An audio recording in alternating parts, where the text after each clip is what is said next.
Study IQ IAS, अब तैयारी हुई अफोर्डेबल। जहां बाकी सारे देशों में एक नेगेटिव रेट ऑफ ग्रोथ देखा गया, वहीं एक देश में पॉजिटिव रेट ऑफ ग्रोथ देखा गया उस समय जब पैंडेमिक चरम सीमा पे था।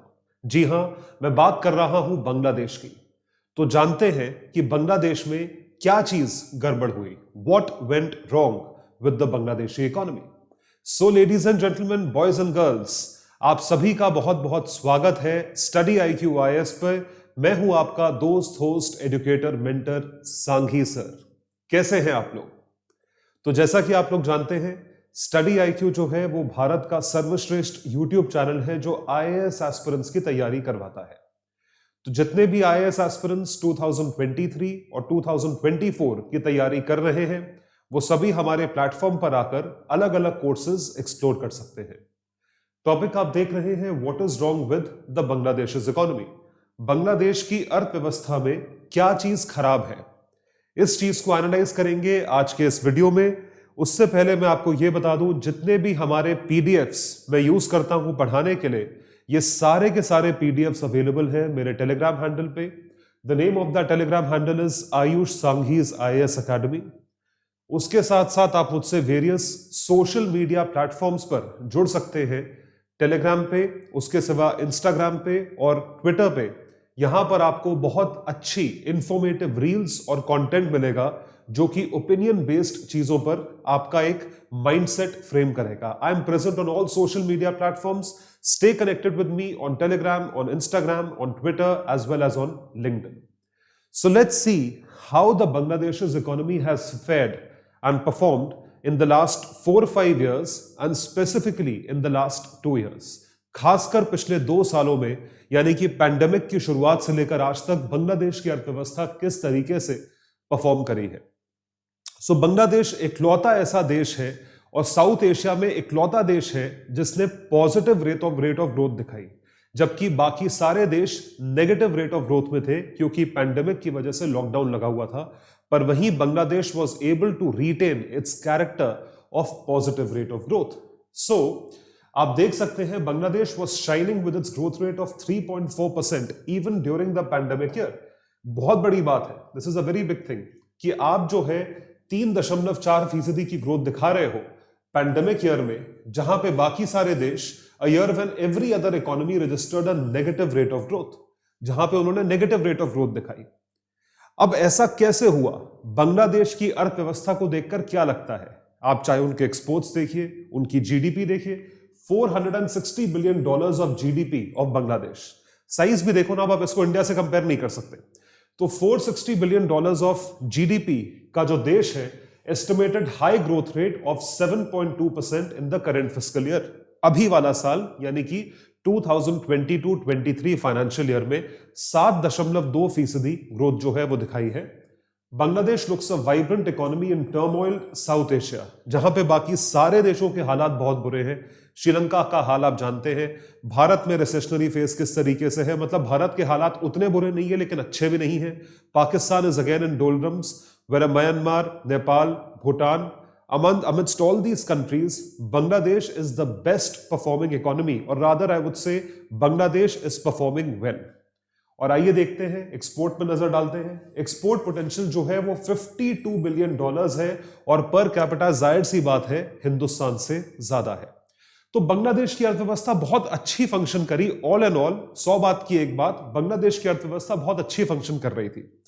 इस वजह से चीन से जब मैन्युफैक्चरर्स ने एग्जिट लिया, जब गालवान क्रैश हुआ और कोविड फैला, तो आपने देखा होगा कि चाइना से बहुत सारे मैन्युफैक्चरर्स जैसे कि फॉक्सकॉन की फैक्ट्री हुई, अन्य कई और मैन्युफैक्चरर्स थे जिन्होंने चाइना से एग्जिट लिया और साउथ एशिया में एक जगह ढूंढना चाह रहे थे। तो साउथ एशिया में लोगों ने वियतनाम जाना शुरू करा और वियतनाम के साथ साथ Bangladesh was also a viable alternative for manufacturers. मतलब चाइना जैसे देश से निकल के बांग्लादेश आना और उसको एक इन्वेस्टमेंट डेस्टिनेशन कंसिडर करना एक बहुत बड़ी बात है। It is a very big thing. So most competitive economy for firms seeking to find alternative of China, they started thinking about Bangladesh. तो बांग्लादेश की अर्थव्यवस्था इस तरीके से फंक्शन कर रही थी कि वहां पे FDI इन्वेस्टमेंट्स इनफ्लो होने लगे और लोग बांग्लादेश को कंसिडर करने लगे कि यहां पे इन्वेस्टमेंट किया जाए। तो जब जब सब कुछ इतना अच्छा है, बांग्लादेश की इकोनॉमी जब इतनी अच्छी चल रही है या इतनी सब चीजें अच्छी हैं, चाहे वो एक्सपोर्ट पोटेंशियल हो, चाहे वो जीडीपी हो, चाहे वो मैन्युफैक्चरिंग हो, तो क्या दिक्कत हो गई? What is the problem? Where is the problem? Problem कहां है? अब प्रॉब्लम आपको दिखाई जाएगी that what went wrong with the Bangladeshi economy. आइए देखें, बड़ा इंटरेस्टिंग ये टॉपिक लगा मुझे, तो मैंने कहा इसे एनालाइज करा जाए, बांग्लादेश की इकोनॉमी को लेके, अर्थव्यवस्था को लेके, साउथ एशियन इकोनॉमी का इंपैक्ट लेके, और इंटरनेशनल रिलेशंस के लिए भी ये इंपॉर्टेंट रहेगा। तो जैसा कि आप देख सकते हैं, आपके सामने एक ग्राफ है। ग्राफ जो है वो 1980s ऑनवर्ड्स आपको ग्राफ दिया हुआ है, बांग्लादेश की अर्थव्यवस्था का ग्राफ है। बांग्लादेश की अर्थव्यवस्था में कभी भी एक करंट अकाउंट डेफिसिट नहीं देखा गया, रादर ये कहना चाहिए ना के बराबर देखा गया। ये देखिए, तो 1980 में 0% करंट अकाउंट डेफिसिट, ये जो है ये करंट अकाउंट बैलेंस है।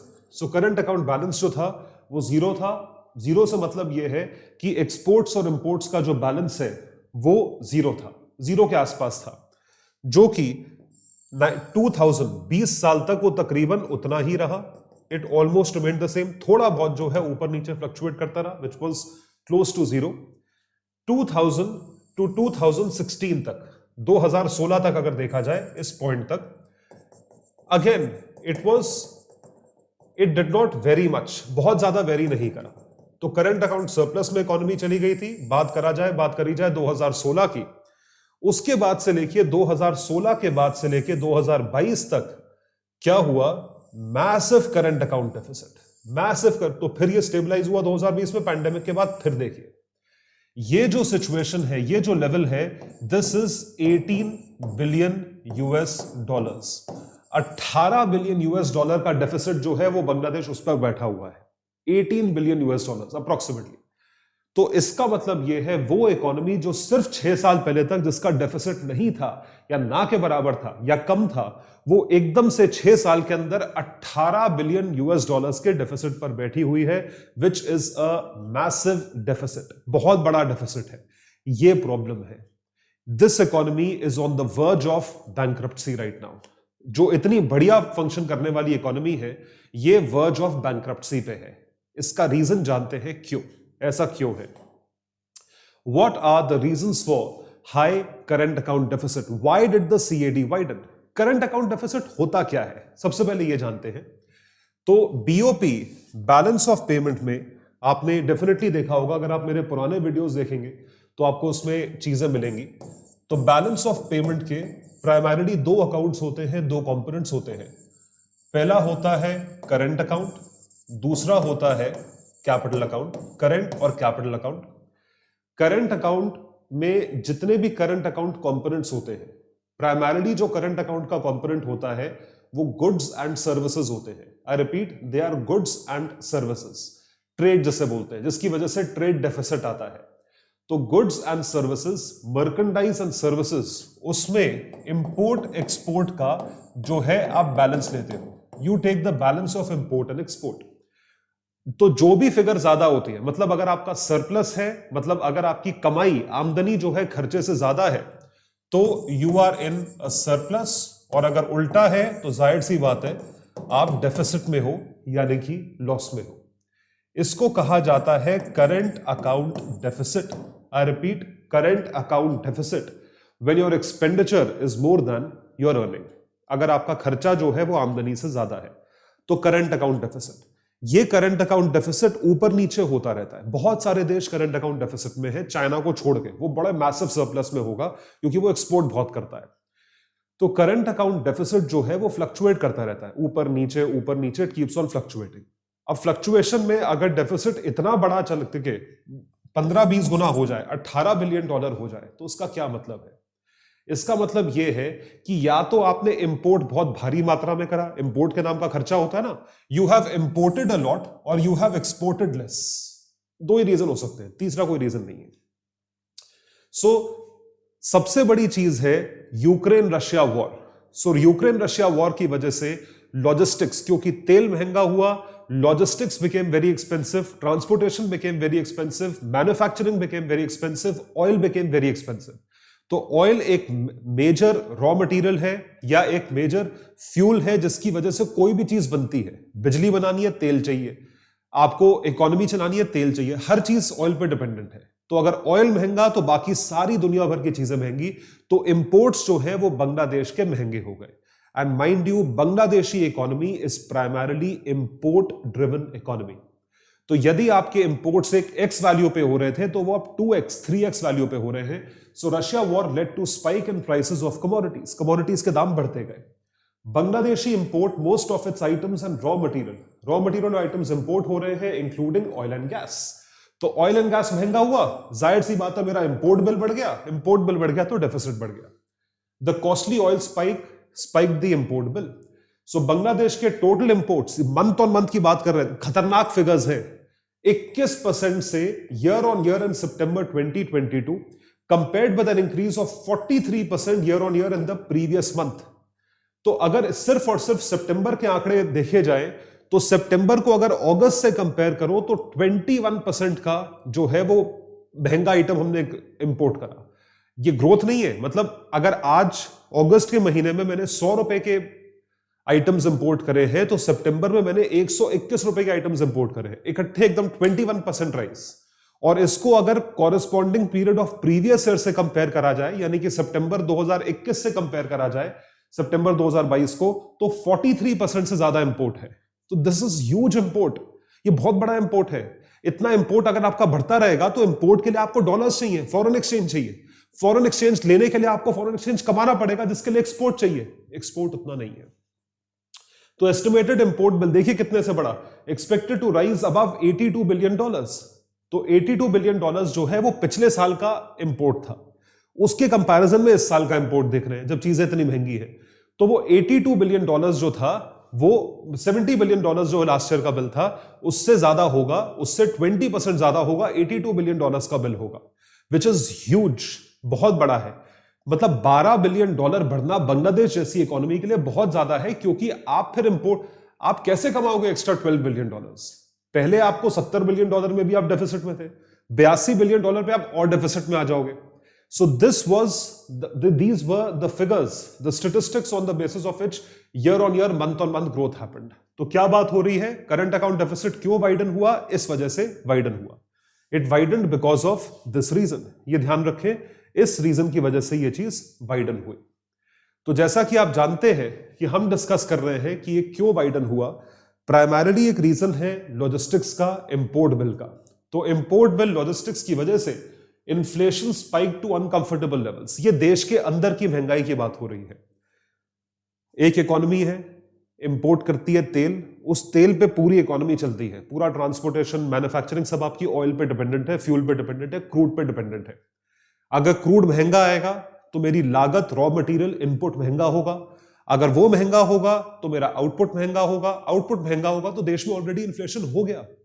तो your country is in a state of huge inflationary pressure because of high import bill. Commodities such as crude oil became costlier. The inflation rate in November was 8.8, बहुत ज्यादा inflation rate है ये, 8.85% as against 5.98। पिछले साल में 6% था, 5.98, और इस साल जो है almost 9% पहुंच रहा है। It is huge. तो करंट अकाउंट डेफिसिट वाइडन हुआ, ये कॉन्सिक्वेंस है, rise of prices of commodities led to rise in inflation. This is a massive increase, ये बहुत बड़ा इंक्रीज है। इसी इंक्रीज को अरेस्ट करना है तो आपको यह समझ में आया कि बांग्लादेश की अर्थव्यवस्था जो है बहुत लंबी टिकने वाली नहीं है।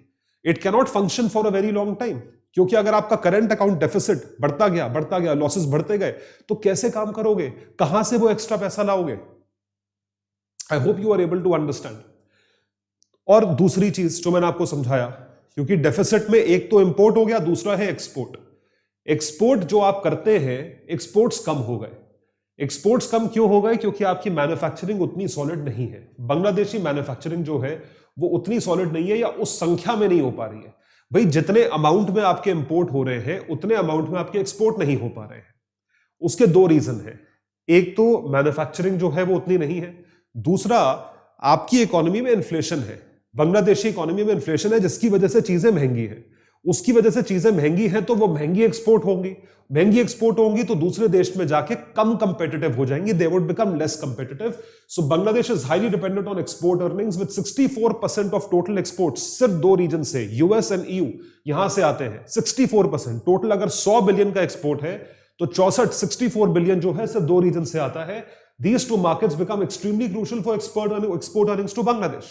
अब आप जानते हैं यूएस में तो रिसेशनरी फेज है, वहीं पर नौकरियां नहीं है, फेड ने इंटरेस्ट रेट्स बढ़ा दिए और प्लस आपकी देश में इन्फ्लेशन है तो यूएस ने अपने इंपोर्ट्स कम कर लिए. Slowdown and fear of recession has hit exports earnings of Bangladesh, which has further aggravated the situation of CAD. तो CAD और बढ़ाने के लिए आप जो है आपके जो मेजर रीजन्स हैं वो उतना इंपोर्ट नहीं कर रहे हैं. They are not importing in that high quantity. That is one of the major reasons why current account deficit is rising. High current account deficit जो है वो हो रहा है. एक बहुत मेजर रीजन है जो कि एक प्रॉब्लमैटिक रीजन है.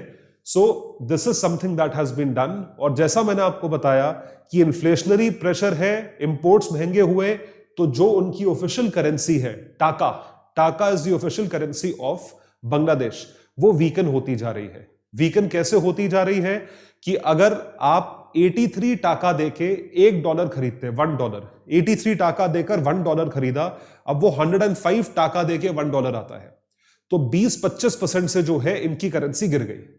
तो अगर मैं 105 टाका देके $1 खरीद रहा हूं तो जाहिर सी बात है अब मुझे ज्यादा टाका देके जो है वो डॉलर खरीदना पड़ रहा है, ज्यादा पैसे देके डॉलर खरीदना पड़ रहा है. अगर मुझे ज्यादा पैसे देके डॉलर खरीदना पड़ रहा है तो मेरे लिए तो महंगाई है ही. It is obviously expensive. एक तो इन्फ्लेशनरी प्रेशर है, एक तो वैसे इंपोर्ट्स महंगे हैं. ठीक है, $1 की चीज $1.5 की हो गई, ऊपर से मेरा एक्सचेंज रेट और वीक हो गया, तो मेरे ऊपर तो डबल चपत पड़ी ना. It is double whammy for me. So when I talk about these things, partly due to surge in dollar index because dollar is strengthening and partly due to worsening of CAD, current account deficit उसी देश का week हो रहा है. टाका has lost almost 1/5 of its value in less than a year. एक साल में 1/5 वैल्यू यानी 20% वैल्यू लूज हो गई है. कैसे आप देख सकते हैं, 86 का टाका था, 105 का टाका मिल रहा है. 86 का डॉलर था, अब 105 टाके का डॉलर मिल रहा है. दिस इज द टाका टाका कैलकुलेशन. तो this economy is on the verge of bankruptcy. पैसा नहीं है बांग्लादेश के पास और इंपोर्ट करना ही पड़ेगा क्योंकि इंपोर्ट डिपेंडेंट इकोनॉमी है. तो इस वजह से they resorted to IMF, international monetary fund के पास ये गए कि हमें बेल आउट करा जाए या हमें सपोर्ट करा जाए कि किस तरीके से हम जो है अपनी इकोनॉमी को संभालें. IMF ऐसी इकोनॉमीज के लिए ही बना है. IMF x tends loans to those economies which are BOP deficit economies or which are in BOP adversity. Balance of payment की एडवर्सिटी से जो अर्थव्यवस्था गुजर रही है उसके लिए ही IMF बनाया गया है. तो IMF जो है ऐसी ही इकोनॉमी को सपोर्ट करता है, ध्यान रखें. सो फॉरेक्स रिजर्व ऑफ $33 बिलियन, इतना उनका टोटल रिजर्व है. $33 बिलियन का टोटल रिजर्व है और इंपोर्ट्स हो जाएंगे $82 बिलियन के. कैसे मीट करोगे? आपका जो चेस्ट है, मतलब जो रिजर्व है वो $33 बिलियन का है. जो रिजर्व $46 बिलियन का था वो 33 पे आ गया और फॉरेक्स रिजर्व $33 बिलियन का है. आप ये समझ के चले $82 बिलियन के आपके इंपोर्ट्स हैं और $33 बिलियन आपके पास है. So putting the country in a critical situation where it has to approach the IMF. IMF इनको बचाएगा, IMF इनको ये पैसा देगा. इसके चलते IMF ने इन्हें $4.5 बिलियन, $4.5 बिलियन कमिट करे. So IMF has committed $4.5 billion to Bangladesh. अब आप ये बोलेंगे $4.5 बिलियन में होगा क्या? 82 चाहिए, 33 है, इसके बीच का डिफरेंस तो 40 से ऊपर है. बाकी पैसा कहां से दोगे? बाकी पैसा यहां से दिया जाएगा. आप ध्यान रखें, जिस देश पे IMF हाथ रख देता है उस देश को बाकी सारे बैंक से या ग्लोबल इंस्टीट्यूशन से लोन्स मिलना आसान हो जाता है. क्योंकि IMF जब हाथ रखता है आपके ऊपर तो IMF जो है आपके ऊपर हाथ रखता है बहुत सारी कंडीशंस के साथ. So it extends loans but with a lot of conditions कि आप अपनी इकोनॉमी में ऐसा नहीं कर सकते, आप ये चीजें इंपोर्ट नहीं कर सकते, आपको ऐसे एक्सपोर्ट्स करने पड़ेंगे, आपको अपनी पॉलिसी चेंज करनी पड़ेगी, आपको अपना जो है एक्सपेंडिचर्स को रैशनलाइज करना पड़ेगा. तो देखिए क्या होता है. So IMF is expected to provide assistance of $4.5 billion which will unleash similar benefits from other lenders and investors. बाकी सब जो है वो आएंगे. It will further create fiscal space या फाइनेंशियल स्पेस क्रिएट करेगा $4.5 billion through higher revenue mobilisation. अगर आपकी इकोनॉमी में हमने $4.5 बिलियन पंप करे, उसकी वजह से वो आप कहीं खर्च करोगे अपनी अर्थव्यवस्था में, खर्च करोगे तो उससे एम्प्लॉयमेंट क्रिएट होगी, उससे जीडीपी बढ़ेगी और गवर्नमेंट इनकम भी बढ़ेगी क्योंकि गवर्नमेंट टैक्सेस के रूप में कमाएगी। And they are also rationalising expenditures, यानी कि आईएमएफ ये बताएगा कि भैया पैसा दिया जा रहा है, इसको रेवेन्यू नेचर पे नहीं कैपिटल नेचर पे खर्च करो, लॉन्ग टर्म चीजें बिल्ड करो। Rationalisation of expenditures, containing inflation with increased exchange rate flexibility, exchange rate को आप फ्लेक्सिबल करें और इन्फ्लेशन को कंट्रोल करने की कोशिश करें। ये तब होगा जब तुम अपने इंपोर्ट्स पे कंट्रोल करोगे या तुम अपने एक्सपोर्ट्स बढ़ाओगे, so that country can buffer external shock. External shock पे बफर जो है क्रिएट होगा। Strengthening the financial sector by enhancing governance and regulatory aspects. तो गवर्नेंस एस्पेक्ट्स, रेगुलेटरी एस्पेक्ट्स इनको एनहांस किया जाए, किस तरीके से इनको ठीक किया जाए, इस चीज को स्ट्रॉन्ग करो, रेगुलेटरी एस्पेक्ट्स को स्ट्रॉन्ग करो। जैसे ही ये चीज स्ट्रॉन्ग होगी, बाकी सारे बैंक्स आपको लोन देने के लिए आ जाएंगे। Boosting growth potential by creating conducive environment to expand trade and foreign direct investment among other things. ये सारी चीजें हो सकती हैं अगर आप आईएमएफ से लोन लेते हो, और आईएमएफ से लोन लेना माइंड यू आसान नहीं है, क्योंकि आईएमएफ जो है वो लोन्स एक्सटेंड करता है बहुत सारी कंडीशंस के साथ। ये सारी कंडीशंस ही है, तो कंडीशंस मानिए, बात मानिए, आप कामयाब होंगे। This is what IMF does. Alright, तो इस तरीके से बांग्लादेश की अर्थव्यवस्था जो है संभल सकती है। तो ये जो टॉपिक है ये इंटरनेशनल रिलेशंस के लिए इंपॉर्टेंट है, ये टॉपिक इकोनॉमी, इकोनॉमिक ग्रोथ के लिए इंपॉर्टेंट है। कॉन्सेप्चुअली मैंने आपको कई सारी चीजें बताई। इसी तरीके से सारे इकोनॉमिक्स के कॉन्सेप्ट्स में आपसे डिस्कस करूंगा हमारे आने वाले SIP प्लस बैच में। Success in prelims plus batch जो है वो 2023 के सारे एस्पिरेंट्स के लिए है। जितने भी एस्पिरेंट्स 2023 का अटेम्प्ट टारगेट कर रहे हैं, उनके लिए प्रीलिम्स का सिलेबस हम सब कवर करवाएंगे 200 घंटों में। तो top faculties of India would be covering the entire syllabus of prelims in 200 hours. Along with that, her class के बाद आपको टेस्ट दिया जाएगा, MCQ प्रैक्टिस करवाई जाएगी और सिलेबस के बाद आपको full length test comprehensive basis पे करवाए जाएंगे। एडेड सरप्राइज एलिमेंट जो है उसके तहत हम आपको जितने भी करंट अफेयर्स है पिछले 12 से 16 महीने के 16 month current affairs, economic survey जो लेटेस्ट आएगा, यूनियन बजट का एनालिसिस मैं खुद आप लोगों के सामने प्रस्तुत करूंगा in a detailed fashion. That would help you enhance and boost your preparation. ये ध्यान रखें। तो इसी तरीके से हम पूरी चीज कवर करेंगे। बैच जो है वो आज शाम 7 बजे से शुरू हो रहा है, 19th of December 7 PM। तो इस यही बैच जो है आप लोगों के लिए अवेलेबल है एक बहुत अच्छे डिस्काउंटेड प्राइस पे, और वो प्राइस है सिर्फ और सिर्फ 6,000 रुपए यदि आप मेरा कोड यूज करें तो। My code is Sanghi live, SANGHI live. Sanghi live is my code, इसको यूज करें और डिस्काउंट पाएं। जो कोर्स 11,500 का है वो आपको सिर्फ और सिर्फ 6,000 रुपीज का अवेलेबल होगा, और आपको पूरी प्रीलिम्स के लिए वन स्टॉप शॉप प्रोवाइड हम लोग कर रहे हैं with printed notes, with test series, with guidance, with mentorship programme and full teaching through 200 hours. Alright guys, see you in the class today evening 7 PM। पहली class है polity की, जरूर attend करें। और ये जितने PDFs मैं यूज कर रहा हूं ये सब अवेलेबल है मेरे टेलीग्राम हैंडल पे। Alright, thank you so much. See you in the class today. Bye everyone. Study IQ IAS, अब तैयारी हुई अफोर्डेबल।